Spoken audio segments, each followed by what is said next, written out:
નમસ્તે વિદ્યાર્થી મિત્રો, આજના વિડિયો લેક્ચરમાં તમામ વિદ્યાર્થીઓનું સ્વાગત છે। તો વિદ્યાર્થી મિત્રો, આપણે છેલ્લે છઠ્ઠું ચેપ્ટર સુરેખા ક્ષમતા પૂર્ણ કર્યું કે જેમાં આપણે અલગ અલગ એક ચલ આધારિત દાખલા હોય કે જેનો ઉકેલ કઈ રીતે મેળવી શકાય, એને અંતરાલ સ્વરૂપમાં કઈ રીતે લખી શકાય, સંખ્યા રેખા ઉપર કઈ રીતે દર્શાવી શકાય એવા દાખલાઓ આપણે ગણ્યા હતા। તો ફરી એક ટૂંકમાં લખીએ। બરાબર, એક ચલ આધારિત ઉકેલ આપણે મેળવવું। બરાબર, કે જેમાં એક x વાળું પદ હોય, બરાબર, આ રીતે x > 2 હોય, બરાબર, એના સંખ્યા રેખા ઉપર કઈ રીતે દર્શાવી શકાય એ આપણે જોયું હતું। ઇક્વલ ન હોય તો પોલું વર્તુળ સાથે, ઇક્વલ હોય તો ઘાટું વર્તુળ। પછી આપણે શું કર્યું હતું તો કે એક દ્વિચલ સુરેખ સમીકરણ હોય, દ્વિચલ સુરેખ સમીકરણ, એક દ્વિચલ સુરેખ સમીકરણ હોય એનો આલેખ દોરવાનો આપણે જોયો તો, આલેખ દ્વિપરિમાણમાં। બરાબર, એનો x y ને કયા બિંદુમાં છેદે એને ધ્યાનમાં લઈને આપણે ચર્ચા કરી હતી। બરાબર, અને એનો અવરોધ પ્રદેશ કઈ બાજુ, ઉગમ બિંદુ તરફ, ઉગમ બિંદુ વિરુદ્ધ સાઈડ, એ પણ વાત થઈ ગઈ આપણે। પછી આપણે એવા દાખલા જોયા હતા કે બે દ્વિચલ સુરેખ સમીકરણ હોય, બે દ્વિચલ સુરેખ સમીકરણો બે હોય, બે થી વધુ પણ હોય। બરાબર, તો એનો આલેખ કઈ રીતે દોરવો એ પણ આપણે જોયું તો, તમામ અસમતાનું સમાધાન થાય એનો અવરોધ પ્રદેશ હોય, તમામ અસમતાનું સમાધાન થાય તેવો અવરોધ પ્રદેશ। બરાબર, એ ખાસ જોવું પડે કઈ રીતે દોરવાનો, આ પોઈન્ટ પણ આપણા માટે મહત્વનું છે। પછી આપણે શું કર્યું હતું તો કે એક ચલ આધારિત બે સમીકરણનો ઉકેલ કઈ રીતે મળે તો કે બંનેમાં હોય, બંનેનો છેદગણ થતો હોય, બંનેનો છેદગણ તે એનો ઉકેલ હોય, બંનેનું સમાધાન કરે એવો ઉકેલ આપણે એ રીતે મેળવી શકાય, અને સંખ્યા રેખા પર કેવી રીતે દર્શાવી શકાય એ પણ આપણે જોઈતું। પછી જોયું તો માનાંક વાળો ટોપિક કે માનાંક x a હોય, માનાંક x < a હોય, માનાંક x < a હોય, માનાંક x < a હોય, તો કઈ રીતે આપણે એને દોરી શકાય। તો એટલા પોઈન્ટ ઉપર ચેપ્ટર 6 સુરેખા ક્ષમતામાં ચર્ચા કરી હતી। ખાસ કોઈ વિદ્યાર્થીને વિડીયો બાકી હોય તો પૂર્ણ કરી દેવો। ચાલો હવે આપણે નવું ચેપ્ટરની શરૂઆત કરીએ। બરાબર, નવું ચેપ્ટર જે છે એ આપણે છે 14મું ચેપ્ટર છે, ગાણિતિક તર્ક। બરાબર, ગાણિતિક તર્ક છે કે જેમાં તમને કોઈ મોટા દાખલા ન હોય, વાક્ય સ્વરૂપમાં અથવા વિધાન તમને આપ્યું હોય, જે પ્રકારે તમને કીધું હોય એ રીતે તમને દાખલા ગણવાના રહે। તો હવે વિદ્યાર્થી મિત્રો, આપણે જે છે એ જોઈએ કે સૌથી પહેલો પ્રશ્ન જે છે, સૌથી પહેલો કેવા દાખલા ગણવાના છે, વિધાન આધારિત છે। વિધાન કોને કહે છે? બરાબર, વિધાન કોને કહેવામાં આવે એ આપણે સૌથી પહેલા સમજવાનું છે, જે સ્વાધ્યાય 14.1 માં અલગ અલગ દાખલા આપ્યા છે। તો જે વાક્ય તમને આપ્યું હોય, જે વાક્ય ચોક્કસપણે સત્ય એટલે સાચું સત્ય કે અસત્ય નક્કી થઈ શકે, કૌંસમાં લખું છું બંને સાથે નહીં, સત્ય નક્કી થઈ શકે તેને વિધાન કહે છે। તો વિદ્યાર્થી મિત્રો, આ ફરીથી એકવાર સમજીએ કે કોઈ પણ વાક્ય તમને આપ્યું હોય, તમને પૂછે વિધાન છે કે નહીં, એ નક્કી કઈ રીતે નક્કી કરવું પડે તો કે એ સત્ય છે કે અસત્ય એ તમે નક્કી કરી શકો। આ સત્ય હોવું જોઈએ અથવા અસત્ય હોવું જોઈએ। બરાબર, બંને એક સાથે નહીં, બંને સાથે નહીં। હવે અત્યારે સત્ય હોય, બપોર પછી અસત્ય હોય, મતલબમાં બે જવાબ આવતા હોય સત્ય અસત્ય બંને, તો ઈ વિધાન કહી શકાય નહીં. એટલે ચોક્કસ નિશ્ચિતપણે જે વાક્ય ચોક્કસપણે સત્ય કે અસત્ય નક્કી થઈ શકે તેને વિધાન કહે છે, બંને સાથે નહીં. તમારે સત્ય હોય કે અસત્ય હોય એની સાથે કોઈ લેના દેના નથી. અસત્ય હોય તો તમને એમ થાય અસત્ય છે તો વિધાન નહીં હોય. સત્ય અસત્ય ફક્ત સત્ય અથવા અસત્ય નક્કી થઈ શકતું હોવું જોઈએ. વાક્ય કોઈ પણ હોય ઈ જો નક્કી કરી શકો તો એ વિધાન હોય, નહીતર વિધાન હોય નહીં. બરાબર? તો એ ખાસ તમારે જોવાનું છે. આપણે જોઈએ એક ઉદાહરણ લેવું હોય તો 2 નો વર્ગ 5 થાય છે, વિધાન છે. જુઓ તો 2 નો વર્ગ 5 થાય છે, આવું એક વાક્ય આપ્યું છે. આ વિધાન છે કે નક્કી કરવું છે. તો હવે તમને ખ્યાલ છે 2 નો વર્ગ શું થાય? 2 નો વર્ગ 4 થાય છે. વિધાન કેવું છે? ખોટું વિધાન છે, અસત્ય છે. વાક્ય અસત્ય છે. ખ્યાલ પડે છે? 2 નો વર્ગ 4 થાય એટલે 2 નો વર્ગ 5 થાય એમ તમને કીધું, ખોટું છે. બરાબર? એટલે વાક્ય અસત્ય છે. અસત્ય છે અથવા સત્ય હોય તો વિધાન તો કહી શકાય, માટે વાક્ય વિધાન છે. બરાબર? એટલે અસત્ય હોય તો પણ વિધાન થાય, સત્ય હોય તો પણ વિધાન થાય, બંને સાથે હોય તો વિધાન કહી શકાય નહીં. હવે અમુક કિસ્સામાં વિધાન ન કહી શકાય. વિધાન ન કહી શકાય કેવું હોય ત્યારે જોઈએ આપણે. પહેલો પોઈન્ટ, ક્યારે વિધાન ન કહી શકાય? તો કે પ્રશ્નાર્થ વાક્ય હોય, કોઈ પણ પ્રશ્નાર્થ વાક્ય હોય, પ્રશ્નાર્થ ચિહ્ન આવતું હોય, ક્યાં જાય છે? બરાબર? ખ્યાલ પડે છે? પ્રશ્નાર્થ વાક્ય ક્યાં જાય છે, શું કરે છે, એવા વાક્ય હોય તો ઈ જે છે એ વિધાન ન કહી શકે, કેમ કે એમાં સત્ય અસત્ય નક્કી થઈ શકે નહીં. એટલે પ્રશ્નાર્થ વાક્ય હોય. પછી કોઈ પણ ઉદ્ગાર વાક્ય હોય. બરાબર? છેલ્લે આ રીતે હોય. બરાબર? ઉદ્ગાર વાક્ય તો ઈ પણ જે છે ઈ વિધાન કહી શકાય નહીં. પછી કોઈ આજ્ઞાત વાક્ય હોય. આજ્ઞાત વાક્ય કેવું હોય? ઉભો થા, ઉભો થા એમ કીધું હોય તો ઉભો થાય, એમાં કોઈ સત્ય અસત્ય નક્કી થઈ શકે નહીં. એટલે આજ્ઞાત વાક્ય હોય તો એ પણ વિધાન થઈ શકે નહીં. પછી કોઈ પણ સમય સૂચક શબ્દ હોય. સમય સૂચક શબ્દ. બરાબર? સમય સૂચક શબ્દ કેવો હોય? ધારો કે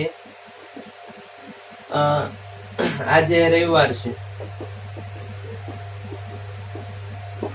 બરાબર? આજે, આવતીકાલે એવા શબ્દો વપરાવામાં આવે તો આ સમય સૂચક શબ્દ હોય તો ઈ પણ આપણે વિધાન નથી. કેમ કે આજે રવિવાર છે, કાલ પાછું સોમવાર થઈ જાય તો ઈ પાછું આજ રવિવાર હોય અને આ વિધાન હોય તો સત્ય થાય, પછી કાલ માટે પાછું ખોટું પડે.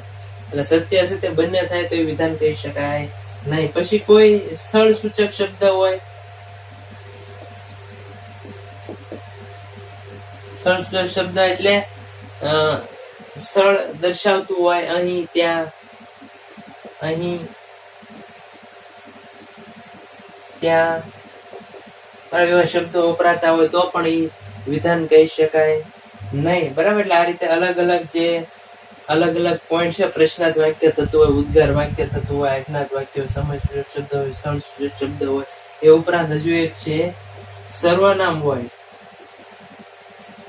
બરાબર? સર્વનામ જે આવતા હોય તે પણ, દાખલા તરીકે કઈ રીતે? તે નિલેશ છે. બરાબર? ખ્યાલ પડે છે? તો આ તે છે એવા જે સર્વનામ વપરાતા હોય તો ઈ પણ વિધાન કહી શકાય નહીં. એટલે આ રીતે પહેલો પોઈન્ટ જે છે વિધાન આધારિત છે. વિધાન મતલબ કે વાક્ય તમને આપ્યું હોય, બરાબર, તો સત્ય અસત્ય નક્કી થઈ શકે તો વિધાન હોય, ન થઈ શકે તો અવઢવમાં તમે રહ્યો. મતલબ તમે નક્કી કરી ન શકો વિધાન છે કે સત્ય અસત્ય નક્કી ન કરી શકો તો વિધાન હોય આવા અલગ અલગ કિસ્સા છે, પ્રશ્નાર્થ હોય, ઉદ્ગાર વાક્ય હોય, આજ્ઞાત હોય, સમય સૂચક, સ્થળ સૂચક, સર્વનામ. તો એ જે છે એ આપણે વિધાન કહી શકાય નહીં. બરાબર, એટલે એ ખાસ આપણે પેલો પોઈન્ટ ધ્યાનમાં લેવાનો. પછી આપણે બે વાક્યો આપ્યા હોય તો બે વાક્યોને કઈ રીતે જોડવા માટેના શબ્દ વપરાય એ જોવાનું છે. પછી એક વિધાન હોય, સત્ય અસત્ય કઈ રીતે નક્કી થઈ શકે એ રીતે અલગ અલગ પછી આગળ પોઈન્ટ આવશે. બરાબર, જોઈ લો. નેક્સ્ટ આપણે હવે દાખલા ગણીએ 14.1 માં.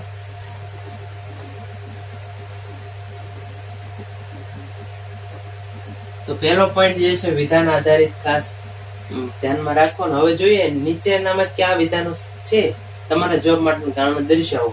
તો પહેલો છે એક મહિનામાં 35 દિવસો હોય છે. હવે તમને ખ્યાલ જ છે વિદ્યાર્થી મિત્રો કે કોઈ પણ મહિનો હોય એમાં વધુમાં વધુ 31 દિવસ હોય, અમુકમાં 30 હોય અને અમુકમાં 28 અથવા 29 હોય. એટલે વધુમાં વધુ 31 દિવસો હોય. તો એક મહિનામાં 35 દિવસો કીધું છે તો એ ખોટું છે. 35 દિવસો ક્યારે હોય નહીં, અસત્ય છે. બરાબર, કારણ શું છે? કારણ કે વાક્ય અસત્ય છે. કારણ કે કોઈ પણ મહિનામાં વધુમાં વધુ કેટલા દિવસો હોય? વધુમાં વધુ 31 દિવસો હોય છે. 35 તો ક્યારે હોય જ નહીં. માટે વાક્ય વિધાન છે. આપણે જો અસત્ય છે નક્કી કરી શકો છો એટલે વિધાન તો પાછું છે જ તે. બરાબર, હવે બીજો પોઈન્ટ જોઈએ તો કે ગણિત અઘરું છે. ગણિત અઘરું છે. બરાબર, તો હવે વિદ્યાર્થી મિત્રો તમને એમ થશે અમુક ગણિત અઘરું છે એમ કીધું છે, તો અમુક વિદ્યાર્થીને ગણિત અઘરું લાગે અને અમુકને સરળ લાગે. બરાબર, એટલે ગણિત અઘરું છે તો અમુક વિદ્યાર્થી માટે એ સત્ય થાય, અમુક વિદ્યાર્થી માટે સરળ પડતું હોય એ ખોટું થાય. એટલે જોઈએ આપણે. બરાબર, કે અમુક વ્યક્તિને, અમુક બાળકો, અમુક વ્યક્તિને ગણિત અઘરું છે અથવા અમુક વ્યક્તિ માટે વ્યક્તિને ગણિત અઘરું લાગે તો વાક્ય સત્ય થાય. પછી અમુક વ્યક્તિ હોય, અમુક વિદ્યાર્થીઓ, અમુક વ્યક્તિને ગણિત સરળ લાગે તો વાક્ય અસત્ય થાય. તો હવે આમાં તમને ખ્યાલ આવી ગયો કે અમુક વ્યક્તિ માટે વિધાન સાચું પડે, અમુક માટે ખોટું પડે. એટલે અમુક સમય સત્ય થાય, અમુક અસત્ય. તો આમાં સત્ય અસત્ય નક્કી ન થઈ, સત્ય કે અસત્ય નક્કી ન થઈ શકે. માટે વાક્ય વિધાન નથી. ખ્યાલ પડે છે કે આપણને સત્ય અસત્ય ચોક્કસ નક્કી થવું જોઈએ. સત્ય તો સત્ય જ, અસત્ય તો અસત્ય જ, બંને નહીં. બંને જવાબ આવતા હોય એ વિધાન કહી શકાય નહીં. ચાલો નેક્સ્ટ બીજો દાખલો જોઈએ. ત્રીજામાં શું કીધું છે? 5 અને 7 નો સરવાળો 10 કરતા વધુ છે. 5 અને 7 નો સરવાળો 10 કરતા વધુ છે. જોઈએ આપણે આ શું થાય. તો કે 5 અને 7 નો સરવાળો કેટલો? 5 અને 7 નો સરવાળો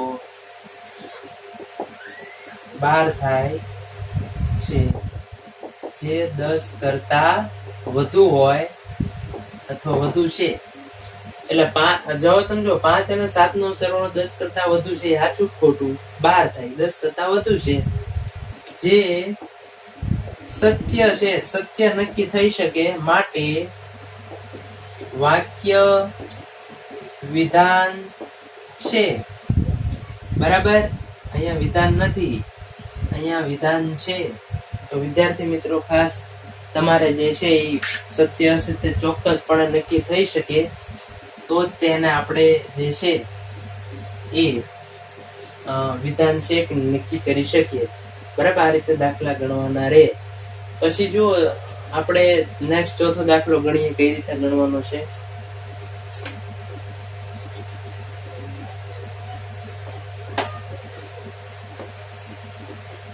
તો વિદ્યાર્થી મિત્રો, ચોથો દાખલો જે છે એમાં શું કીધું છે, કોઈ પણ સંખ્યાનો વર્ગ યુગ્મ સંખ્યા હોય છે. યુગ્મ આ વિધાન છે કે નક્કી કરવાનું છે. કોઈ પણ સંખ્યાનો વર્ગ યુગ્મ સંખ્યા તેમ તમને કહી દીધું છે. હવે યુગ્મ સંખ્યા હોય, ધારો કે 2, એ 2 નો વર્ગ યુગ્મ સંખ્યા મળે, સત્ય છે. એટલે યુગ્મ સંખ્યા અહીંયા તમને કીધું છે કોઈ પણ સંખ્યાનો વર્ગ યુગ્મ સંખ્યા જ મળે.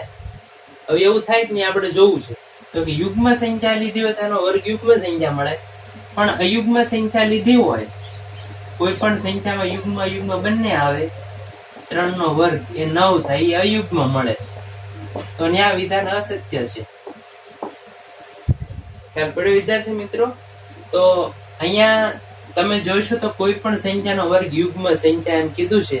એમાં યુગ્મ સંખ્યા હોય તેનો વર્ગ યુગ્મ સંખ્યા મળે, પણ અયુગ્મ હોય તેનો વર્ગ અયુગ્મ મળે, એટલે અસત્ય થાય. એટલે વાક્ય કેવું થાય?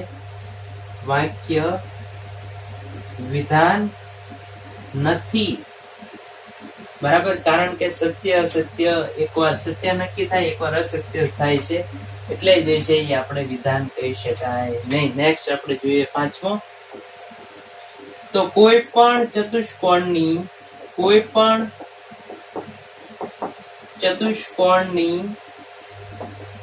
બાજુઓ સમાન લંબાઈ ધરાવે છે. હવે તમને કીધું કોઈ પણ ચતુષ્કોણ જે હોય, બરાબર, કોઈ પણ ચતુષ્કોણ એની તમામ બાજુ સમાન હોય, એમ કીધું કોઈ પણ ચતુષ્કોણની બાજુ સમાન લંબાઈ ધરાવે છે. તો તમને ખ્યાલ છે વિદ્યાર્થી મિત્રો કે ચોરસ હોય અથવા સમબાજુ હોય તો એમાં શું હોય? તમામ બાજુ સમાન હોય. જો ચોરસમાં 4 બાજુ હોય, ચારે સરખી હોય, સમબાજુ ચતુષ્કોણ હોય એમાં ચારે બાજુ સરખી હોય, તમામ બાજુ સમાન હોય, તો વિધાન સત્ય છે. ખ્યાલ પડ્યો?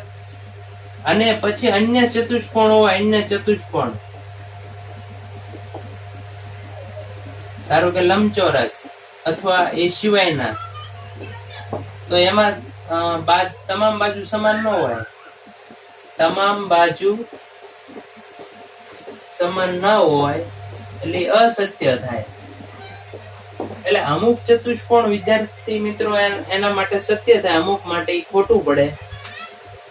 માટે વાક્ય વિધાન નથી.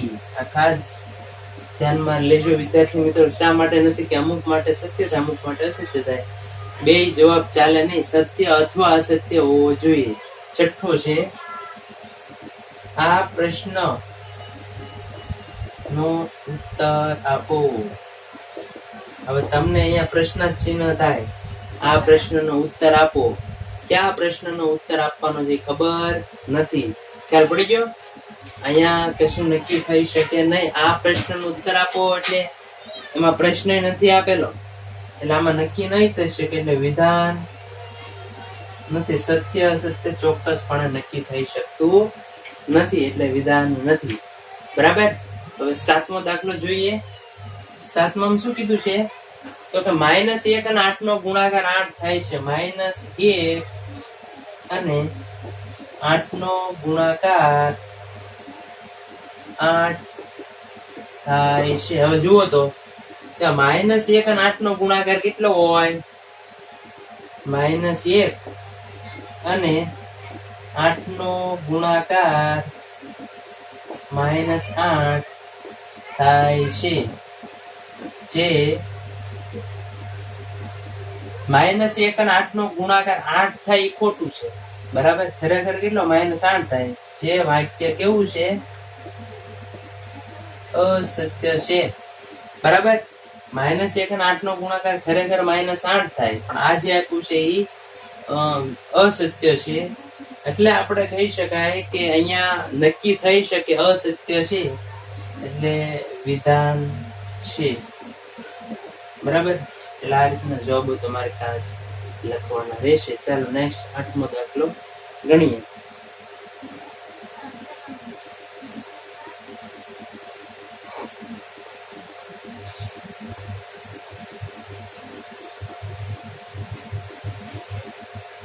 તો વિદ્યાર્થી મિત્રો 8મા દાખલામાં શું કીધું છે કે ત્રિકોણના બધા અંતકોણનો સરવાળો 180 થાય છે. ત્રિકોણના બધા અંતકોણનો સરવાળો 180 અંશ થાય છે. હવે તમને ખ્યાલ છે કોઈ પણ ત્રિકોણ હોય A, B અને C, ત્રિકોણના ત્રણે ખૂણાનો સરવાળો 180 થાય છે. બરાબર, તમને ખ્યાલ છે. એટલે અહીંયા આ રીતે લખી શકાય, વિધાન સત્ય છે, અથવા વાક્ય કેવું છે, સત્ય છે, માટે વિધાન છે. તો કે જે વાક્ય તમને આપ્યું છે કે અંદરના તમામ ખૂણાનો સરવાળો 180 થાય, તો એ સાચું છે, એટલે વિધાન આપણે કહી શકીએ. 9મો દાખલો જોઈએ કે આજે તોફાની દિવસ છે. આજે તોફાની દિવસ છે. તો હવે વિદ્યાર્થી મિત્રો અહીંયા જુઓ, આ સમય સૂચક શબ્દ છે. શું છે? સમય સૂચક શબ્દ. આજે, કાલે. તો આજે તોફાની દિવસ છે, તો કાલે પાછો ન હોય, એટલે આજ માટે સત્ય થાય, કાલ માટે અસત્ય થાય. એટલે આજે જે છે સમય સૂચક શબ્દ છે. બરાબર, જે સત્ય કે અસત્ય નક્કી થઈ શકે નહીં, માટે વાક્ય વિધાન નથી. આજ માટે એ સાચું પડે, પણ કાલ માટે ખોટું પડે, એટલે વિધાન થઈ શકે નહીં. નેક્સ્ટ છેલ્લો 10મો દાખલો ગણીએ. બધી વાસ્તવિક સંખ્યાઓ સંકર સંખ્યાઓ છે. 10મું છે તો કે બધી વાસ્તવિક સંખ્યાઓ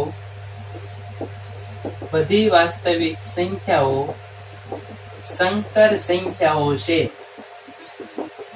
તો વિદ્યાર્થી મિત્રો તમને ખ્યાલ હોવો જોઈએ કે આપણે 5મું ચેપ્ટર જે છે એ સંકર સંખ્યા આધારિત છે, જેમાં વાસ્તવિક ભાગ હોય અને કાલ્પનિક ભાગ હોય. બરાબર, બધી વાસ્તવિક સંખ્યાને સંકર સંખ્યા સ્વરૂપમાં લખી શકાય. તમામ વાસ્તવિક સંખ્યા એટલે જે સત્ય છે, વાક્ય વિધાન છે. જે સમજવા માટે સંકર સંખ્યા હોય એમાં a + bi સ્વરૂપે હોય. બરાબર, આ વાસ્તવિક ભાગ છે ને આ છે કાલ્પનિક ભાગ. બરાબર, કાલ્પનિક ભાગ એટલે કેવો ભાગ? ધારો આપણે ઋણ સંખ્યા છે એનું વર્ગમૂળ નીકળી શકે નહીં, પણ સંકર સંખ્યામાં એનું વર્ગમૂળ નીકળી શકે. બરાબર, એટલે કોઈ પણ વાસ્તવિક સંખ્યા છે એને એ સ્વરૂપે આપણે લખી શકીએ.